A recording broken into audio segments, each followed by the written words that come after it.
प्रिय आत्मन, सुनो भाई साधो के 84वें एपिसोड में आप सभी का हार्दिक स्वागत है। आज संत वाणी में संत चरण दास का एक पद लेने जा रहे हैं।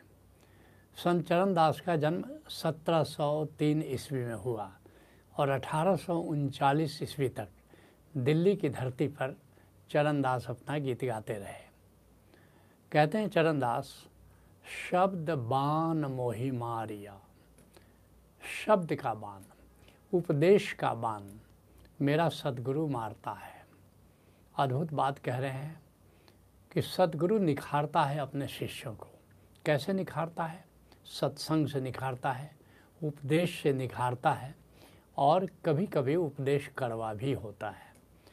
चरणदास कहते हैं कि मेरा गुरु जब कड़वा उपदेश देता है तो मेरे दिल में चोट करता है, लेकिन इस चोट का स्वागत, जैसे एक मूर्तिकार है, मूर्तिकार छेनी और हथौड़ी से पत्थर पर चोट करता है और मूर्ति निकलती चली जाती है, प्रतिमा में निखार आता चला जाता है। एक शिष्य कैसे ले रहा है अपने गुरु के उपदेश को? कबीर साहब कहते हैं, गुरु कुम्हार शिष्य कुंभ है, आ लखी लखी काढ़े खोट, और भीतर देत सहार है और बाहर बाहर चोट। ये गुरु का कार्य है, ये गुरु की भूमिका है कि भीतर से सहारा भी देता है लेकिन ऊपर से छेनी हथौड़ी से निखारता भी है। इसके लिए संत भक्तिदास कहते हैं, गुरु पैया पड़ो नाम के लखा देना। मैं अपने सद्गुरु के चरणों पर नमस्कार करता हूँ क्योंकि उन्होंने हमें नाम तत्व का ज्ञान दिया, ओंकार तत्व का ज्ञान दिया। आज जन्म जन्म के सूतल मनुआ और शब्द बाण से जगा देना। मेरा मन तो जन्मों जन्मों से बेहोशी में, मूर्छा में सोया पड़ा था, लेकिन अपने उपदेश के बाण से, अपने शब्द के बाण से मेरे गुरुदेव ने कृपा करके मुझे जगा दिया। कहते हैं चरणदास, शब्द बाण मोहि मारिया, आ लगी कलेजे माही। ऐसा बाण मारा शब्द का, उपदेश का, कि मेरे दिल में अंदर तक उनका शब्द चला गया। जिसके लिए कबीर साहब कहते हैं, लागा मोरे बाण कठिन कर का। ये जो सतगुरु ने शब्द का बाण मारा, उपदेश का बाण मारा, ये बड़ा कठोर था। कभी कभी उन्होंने बड़ा कठोर वचन मुझसे कहा, लेकिन ज्ञान बाण धरि सतगुरु मारा। लेकिन वो ज्ञान का बाण था, ज्ञान का बाण था और हृदय माही समाना, और मेरे हृदय तक वो धस गया। बीच करेजा पीर होता है, और गुरु का उपदेश याद कर कर के मुझे जगाने के लिए जो उन्होंने बाण मारा, मुझे पीड़ा तो हुई, धीरज ना ही धराना। लेकिन जो उन्होंने कहा कि कैसी ज़िंदगी जी रहे हो, बेहोशी की, मूर्छा की, क्यों नहीं आत्मस्मरण में जी रहे हो, क्यों नहीं ब्रह्म स्मरण में जी रहे हो, तो ये बात मुझे भूलती नहीं। और जैसे ही आत्मस्मरण होता है, ब्रह्म विस्मरण होता है, आत्म विस्मरण होता है, मुझे बड़ा दुख होता है। और कहते हैं कि बीच करेजा पीर होता है, और हृदय माही धीरज ना ही धराना। अब मुझे धैर्य नहीं हो रहा है कि कैसे मैं आत्मस्मरण को बढ़ाऊं, कैसे मैं ब्रह्म स्मरण को बढ़ाऊं। करिया काटे जिए रे भाई, गुरु काटे मर जाए। कहते हैं काला सांप अगर काट दे तो आदमी का जीना जरा मुश्किल है, लेकिन जी सकता है। लेकिन एक बार गुरु ने काट लिया, गुरु ने तुमको उपदेश के बाण से तुमको चलाया, तो गुरु की बात भूलती नहीं। गुरु की दो आँखें वो पीछा करती रहती हैं। और कहते हैं, जिनके लागे शब्द के डंडा, त्यागी चले पाछाई। और जिनको उपदेश का जो डंडा है ठीक जगह पर लग जाता है, बस सब कुछ त्याग कर, संसार का त्याग कर, धन का त्याग कर, पद का त्याग कर, प्रतिष्ठा का त्याग कर, वे गुरु के पीछे पीछे हो लेते हैं।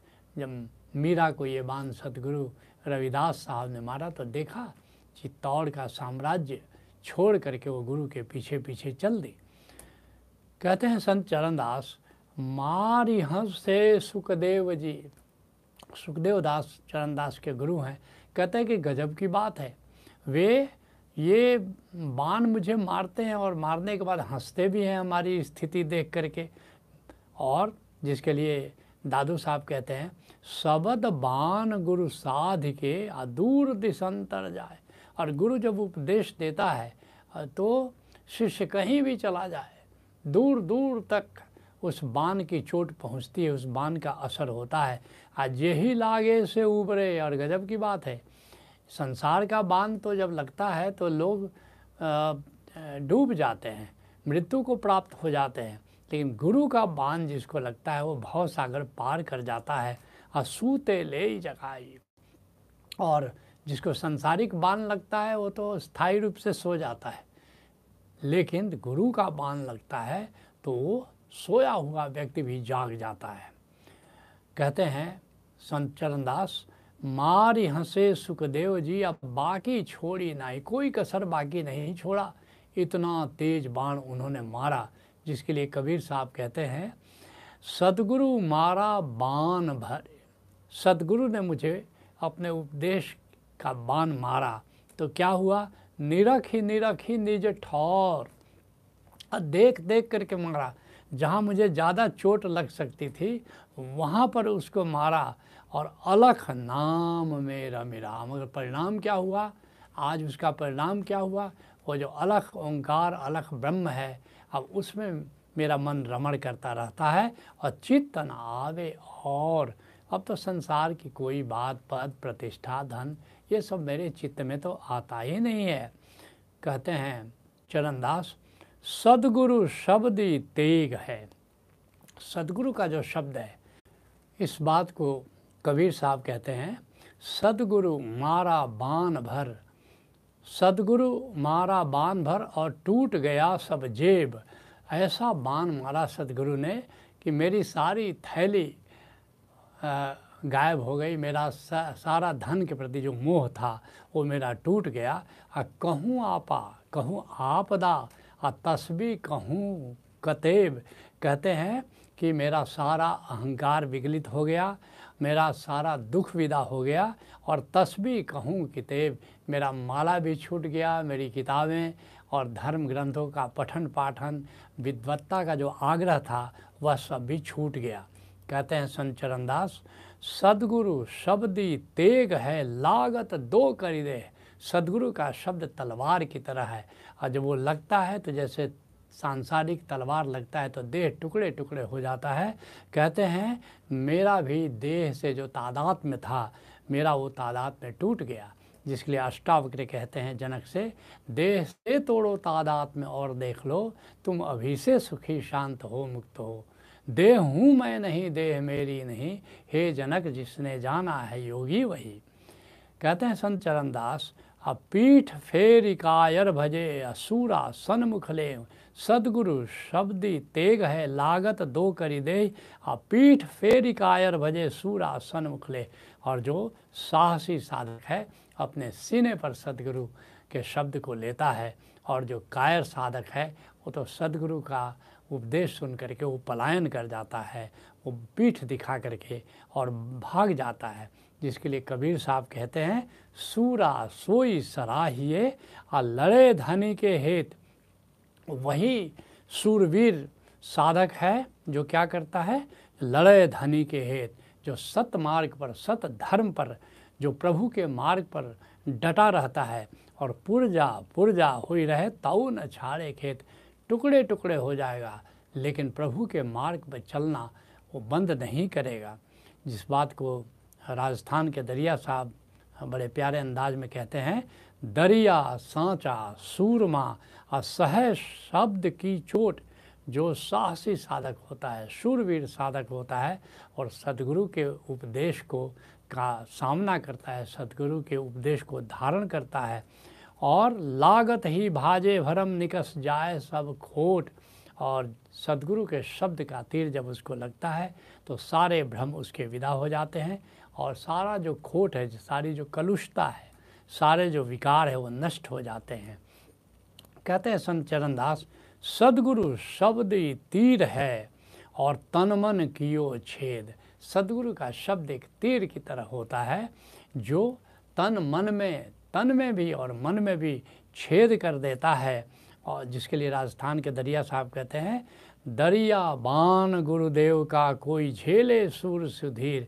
और जो सतगुरु का जो बाण है, उपदेश का बाण है, वो तो कोई शूरवीर साधक ही उसको झेल सकता है। लागत पही व्यापे सही।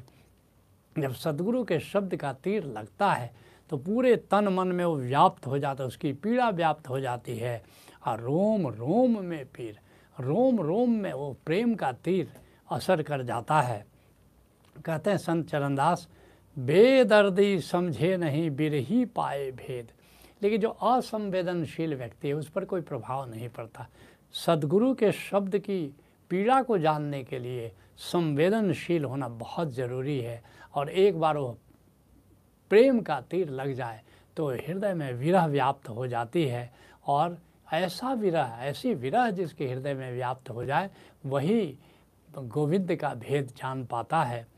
जिसके लिए कबीर साहब कहते हैं, जो जन विरही नाम के, जो नाम के, ओंकार के, प्रभु के प्रेम में पड़ जाता है, उसकी विरह की पीड़ा को महसूस करता है, तिनकी गति है। उनकी गति कैसे हो जाती है, उनकी स्थिति कैसी हो जाती है, देही से उद्यम करें और सुमिरन करे विदेह। बड़े राज की बात बता रहे हैं। वो देह से तो कर्मयोग करते रहते हैं लेकिन विदेह से सुमिरन करते रहते हैं, विदेह रह करके सुमिरन करते रहते हैं। इस राज को ओशो ने बड़े प्यारे अंदाज में खोला है कि सुमिरन 4 तल पर करते हैं। पहला कंठ से बोल के राम राम, खोजते बड़ भागी राम राम बोल, राम राम कहते हैं कंठ से। ये बहुत गहरे नहीं जाता, इससे और गहरा है मन से। कहते हैं कबीर साहब, शब्द निरंतर ते मन लागा मलिन वासना त्यागी, आ उठत बैठत कबहू न टूटे ऐसी ताड़ी लागी, साधो सहज समाधि बली। ये मन से हुआ, मन लगा हुआ है सुमिरन में। इससे गहरा है हृदय से। अब प्रेम हो गया गोविंद से, विरह हो गई गोविंद से, और विरह की उस पीड़ा में गोविंद की याद बनी रहती है, तो ये हृदय से सुमिरन हुआ। और सबसे गहरा है आत्मा के तल पर सुमिरन, साक्षी रह करके सुमिरन। तो ये सुमिरन की 4 स्थितियां हैं। तो निश्चित रूप से शरीर से हमें कर्म करना है, संसार के उत्तरदायित्वों को निभाते हुए परमात्मा की विरह में, परमात्मा के सुमिरन में साक्षी रह करके हमें जीना होता है। तो संत वाणी पर चर्चा को हम यहीं विराम देते हैं। और अब आपके प्रश्न। काठमांडू नेपाल से डॉक्टर नम्रता पांडे ने पूछा है, पूछती हैं, स्वास्थ्य और अध्यात्म में क्या संबंध है। पहले आओ जानते हैं कि हमारे शरीर में जो विभिन्न व्याधियां होती हैं, विभिन्न रोग होते हैं, उनका कारण क्या है और अलग अलग प्रकार के रोगों का निवारण क्या है। पहला जो रोग का कारण है वो है असंतुलित आहार। जो हम भोजन ग्रहण करते हैं तो उसमें एक नियमित कैलोरी होना चाहिए, संतुलित। जैसे 1500 से 1600 कैलोरी प्रतिदिन हमें भोजन लेना चाहिए। बहुत ज़्यादा मेहनत जो लोग करते हैं वो 2000 कैलोरी तक ही ले सकते हैं, लेकिन 1500-1600 से अगर कम कैलोरी हम लेते हैं तो हम दुर्बल हो जाएंगे। तो कैलोरी का एक सम्यक कैलोरी, एक संतुलित कैलोरी हमको लेना है। और फिर कार्बोहाइड्रेट होना चाहिए भोजन में, जैसे चावल है, आलू, इसमें भी कार्बोहाइड्रेट है। फिर प्रोटीन है, जैसे दाल में प्रोटीन है, तो प्रोटीन भी होना चाहिए भोजन में। विटामिन्स होना चाहिए, जैसे सब्जियों में, फलों में विटामिन्स होता है। और मिनरल्स होना चाहिए, खनिज पदार्थ होना चाहिए। तो 10% कारण जो है हमारे रोग का असंतुलित आहार है। और इसका समाधान क्या है कि हम संतुलित आहार लें, हम सम्यक आहार लें, जिसमें कि कैलोरी संतुलित हो, कार्बोहाइड्रेट हो, प्रोटीन हो, विटामिन्स हो, मिनरल्स हो। तो ये जो 10% कारण हैं हमारे रोग के, वे विदा हो जाते हैं। दूसरा कारण क्या है रोग का? वातावरण की अस्वच्छता। हमारे चाहे जिस वातावरण में हम रहते हैं, जिस जगह पर हम रहते हैं, अगर वो स्वास्थ्यवर्धक नहीं है तो हमें रोग हो जाता है। जैसे दूषित जल का हम सेवन करते हैं, या दूषित वायु में हम सांस लेते हैं, या बहुत कम रोशनी है वहाँ रहते हैं, या रोगाणु है, वायरस है, बैक्टीरिया है, तो इनके कारण हम रोगग्रस्त हो जाते हैं। यह भी 10% कारण है। और इसका जो समाधान है, इसका निवारण क्या है कि हम सम्यक विहार में रहें, स्वच्छ स्थल पर रहें जहाँ वायु शुद्ध हो, स्वच्छ जल हो, रोशनी पर्याप्त हो। तो अगर ऐसी जगह हम रहते हैं, ऐसी जगह रमण करते हैं तो हम स्वस्थ रहते हैं।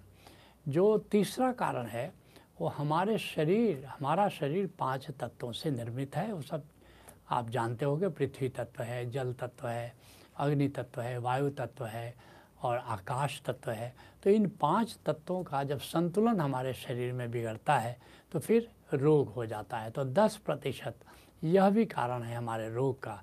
और समाधान क्या है कि हम 5 तत्वों को अपने शरीर में बैलेंस करें।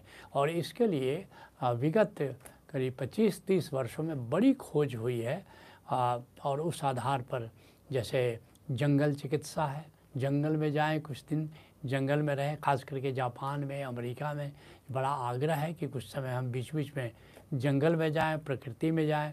और फिर मुद्रा चिकित्सा, भारतवर्ष का पुराना विज्ञान है कि जो 5 उंगलियां हैं, इन 5 उंगलियों में 5 तत्व इसका प्रतीक है और इनसे हम 5 तत्वों का बैलेंस कर सकते हैं, जिसके मुद्रा चिकित्सा है। और फिर प्रकृति चिकित्सा है, नेचर में जा कर के नेचर हीलिंग करें। और फिर प्राकृतिक चिकित्सा, नेचुरोपैथी, इसमें भी हम प्राकृतिक जो 5 तत्व हैं, इन 5 तत्वों को बैलेंस करना, इनसे हम सीखते हैं। और फिर जैसे आयुर्वेदिक चिकित्सा है, खासकर केरल आयुर्वेदिक चिकित्सा, इसमें 5 तत्वों के आधार पर इसको करते रहते हैं। और सौभाग्य की बात है कि ओशो धारा में ये सारी चिकित्साएं कराई जाती हैं, जंगल चिकित्सा, मुद्रा चिकित्सा, प्रकृति चिकित्सा, प्राकृतिक चिकित्सा और केरल आयुर्वेदिक चिकित्सा भी शुरू की गई है। तो इन 5 तत्वों का हम बैलेंस करें। लेकिन जो मुख्य कारण है रोग का, जिसका अध्यात्म से अब संबंध है, वो है उत्तेजना, मानसिक उत्तेजना, मानसिक अशांति, मानसिक स्ट्रेस। ये स्ट्रेस जो है ये सामाजिक कारणों से भी होता है, जिसको हम सोशल स्ट्रेस, सामाजिक स्ट्रेस कह सकते हैं। व्यक्तिगत कारणों से होता है, जिसको हम व्यक्तिगत स्ट्रेस कह सकते हैं। ये 70% हमारे रोगों का कारण है। और इसका समाधान क्या है? इसका समाधान अष्टांग योग चिकित्सा है। पतंजलि का अष्टांग योग, ये जो मानसिक कारणों से रोग होते हैं 70% जबकि जो कि जिम्मेदार है, इससे हम स्वस्थ रह सकते हैं। और ये जो अष्टांग योग है ये अध्यात्म का शिखर है। वैसे तो योग के 7 मुख्य मौलिक मार्ग हैं, कर्म योग, तंत्र योग, हठ योग, भक्ति योग, ज्ञान योग, ध्यान योग, सांख्य योग। लेकिन अष्टांग योग में सबका समन्वय करीब करीब हो गया है और अष्टांग योग अध्यात्म का शिखर है। और इस अष्टांग योग की साधना अगर हम करते हैं तो ये जो रोग के 70% जो कारण हैं, इन 70% कारणों पर हम विजय प्राप्त कर सकते हैं। तो इसलिए जानना ज़रूरी है कि अष्टांग योग क्या है। अष्टांग योग के 8 आयाम हैं। क्या क्या है? यम है, नियम है, तीसरा आसन है, चौथा प्राणायाम है, 5वां प्रत्याहार है, 6ठा धारणा है, 7वां ध्यान है और 8वां समाधि है। यम क्या है? यम है जो संसार में हम व्यवहार करते हैं लोगों के प्रति, संबंधों के प्रति, तो उसके प्रति हम जागें। कैसे जागेंगे? कि संसार में हमारी जो भूमिका है उसके प्रति हम जागे रहें और जीवन को एक अभिनय की तरह बना करके हम जिए। क्या मतलब हुआ? कि हम अपनी भूमिका को याद रखें, तो फिर संबंध हमारे मधुर होते हैं। और संबंध अगर हमारे मधुर होते हैं तो इसका मतलब हमने यम साधा है। और बहुत सारा जो तनाव जीवन में हमें होता है, क्योंकि हमारे संबंधों में कलुषता आ जाती है, हमारे संबंधों में कटुता आ जाती है। और बहुत सारे लोग तो आत्महत्या कर लेते हैं अपने संबंधों में जब उनका बिखराव होने लगता है, संबंधों में जब कटुता आने लगती है। तो ये यम एक ऐसा मार्ग है जो हम संबंधों के प्रति जागे रहें। जैसे पत्नी है, हम याद रखें इस बात को कि हम पति हैं, तो पत्नी के प्रति हमारी भूमिका क्या है? उसका केयर लेना है, उससे मीठा बोलना है। तो उसी तरह अगर पत्नी है तो पति का सम्मान देना है, तो उस पर ध्यान देना है, उसका केयर करना है।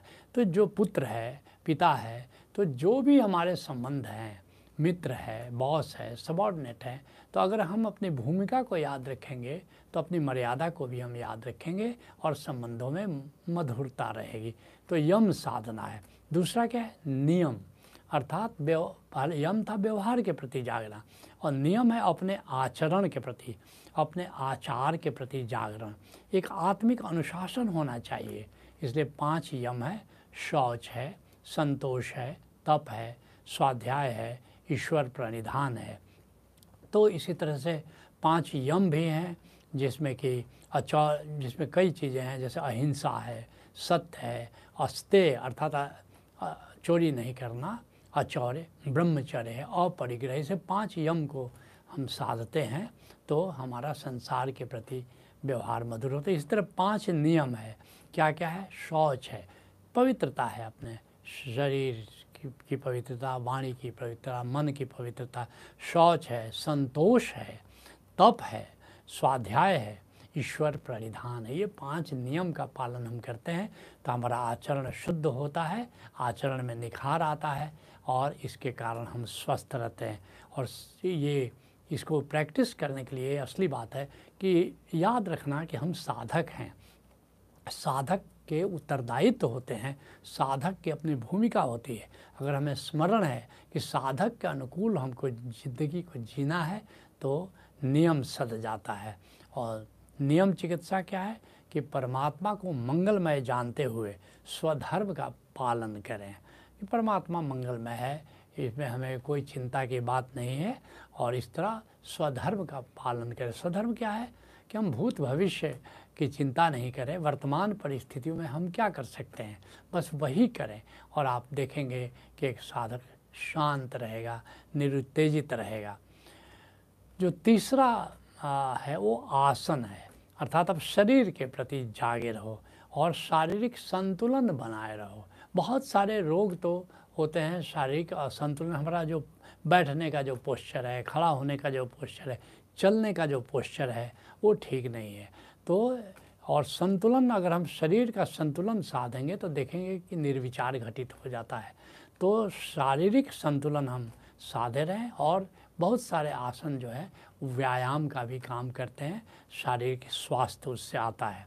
जो चौथा जो सेगमेंट है अष्टांगिक योग का वो है प्राणायाम। ये बड़ा महत्वपूर्ण है क्योंकि मणिपुर चक्र से ये संबंधित है, और मणिपुर चक्र हमारे स्वास्थ्य का मुख्य केंद्र है।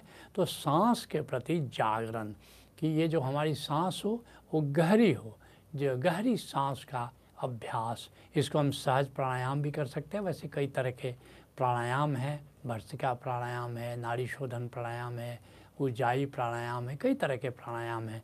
लेकिन मुख्य रूप से हमको हमेशा गहरी सांस लेते हुए जीना है, और गहरी सांस अगर हम लेते हैं तो किसी प्रकार की हमको चिंता नहीं होती है। इसलिए जो ओशोधारा का मार्ग जैसे सहज योग है, और सहज योग का मुख्य है सुमिरन, और सुमिरन में गहरी सांस का प्रयोग हम करते हैं। तो अगर हम गहरी सांस के साथ सुमिरन करते हैं तो एक तरह से हठ योग की साधना होती रहती है, प्राणायाम की साधना होती रहती है, और हम सभी चिंताओं से मुक्त रहते हैं। जो 5वां आयाम है वो है प्रत्याहार। प्रत्याहार क्या है? जो भीतर अंतर जगत में जो भी उत्तेजना होती है, जो विचार चल रहे हैं, जो काम, क्रोध, लोभ, मोह, ईर्ष्या, द्वेष चल रहा है, तो उसके प्रति जागना प्रत्याहार है, जिसको ओशो दृष्टा कह रहे हैं, गौतम बुद्ध जिसको विपस्सना कह रहे हैं। तो ये भी हमको स्वस्थ रखता है, रोगों से रक्षा करता है, और ये अंतर जगत के प्रति जागरण है। जो 6ठा आयाम है वो है धारणा, करीब करीब साक्षी से मिलता जुलता। ये मन के प्रति अब जागना है, मन का इसमें नियंत्रण होता है, और इसमें मन की स्थिरता आती है, और मन की स्थिरता ही धारणा है। और साक्षी के बिना ये मन की स्थिरता संभव नहीं है। और साक्षी क्या है? आत्मस्मरण में रहते हुए हम सारे कर्म करें, यही साक्षी है। तो धारणा और साक्षी करीब करीब सिनोनिम्स है, तो हमको साक्षी को, धारणा को साधना है। और फिर जो 7वां सेगमेंट है, 7वां जो आयाम है, 7वां अंग है, वो है ध्यान। अब यहाँ आकर क्या करना है? अपने निराकार के प्रति जागरण, भीतर बंद आँखों से जो देखते हो शून्यता को, शून्य आकाश को, ये निराकार है, इसके प्रति जागना है और अपने उत्तेजनाओं को इसमें मिटते हुए देखना है। जो भी उत्तेजना पैदा होती है, तो पहली बात, अगर निराकार को साधते हो तो तुम्हारी सारी उत्तेजनाएं विदा हो जाती हैं, और कोई उत्तेजना पैदा भी हो तो इस निराकार में उसको होम कर दो, वहीं पर मिटा दो इसको, तो फिर उत्तेजना रहेगी नहीं, तो रोग, मानसिक रोग तो फिर होगा नहीं। और फिर 8वां जो आयाम है वो है समाधि। समाधि क्या है? जैसे जागृत अवस्था है, सुषुप्ति अवस्था है, स्वप्न अवस्था, इससे तो तुम परिचित हो। और ये जो समाधि है ये तुरीय अवस्था, ये चौथी अवस्था है। यहाँ तुम निर्विचार घटित होता है, क्योंकि जागरण में, स्वप्न में विचार है, और एक तरह से, और जो सुषुप्ति अवस्था है उसमें विचार तो नहीं है, उत्तेजना तो नहीं है, समय का ज्ञान तो नहीं है, लेकिन मूर्छा है। समाधि एक जागृत अवस्था है, लेकिन वहाँ विचार नहीं है, वहाँ समय का ज्ञान नहीं है, जागरण मात्र है, जस्ट अवेयरनेस है। और फिर समाधि जो साधते हैं, आत्मबल पैदा होता है उनसे, और जहाँ आत्मबल है वहाँ आत्मविश्वास है, वहाँ आत्मिक स्वास्थ्य है, और एक आत्मबली व्यक्ति सदा स्वस्थ रहता है। और इसके लिए ओशोधारा में तो बाकी चिकित्साओं का तो प्रावधान है ही, जैसे मैंने कहा जंगल चिकित्सा है, मुद्रा चिकित्सा, प्रकृति चिकित्सा, प्राकृतिक चिकित्सा, आयुर्वेदिक चिकित्सा, लेकिन सबसे बड़ी बात है अष्टांगिक योग पर आधारित चिकित्सा है कायाकल्पम। और कायाकल्पम के माध्यम से आप अष्टांग योग को सैद्धांतिक रूप से भी समझ सकते हैं, प्रायोगिक रूप से भी समझ सकते हैं, और इस तरह आध्यात्मिक स्वास्थ्य को साध करके स्वस्थ रह सकते हैं। आज के सत्संग को यहीं विराम देते हैं। हरि ओम तत्सत।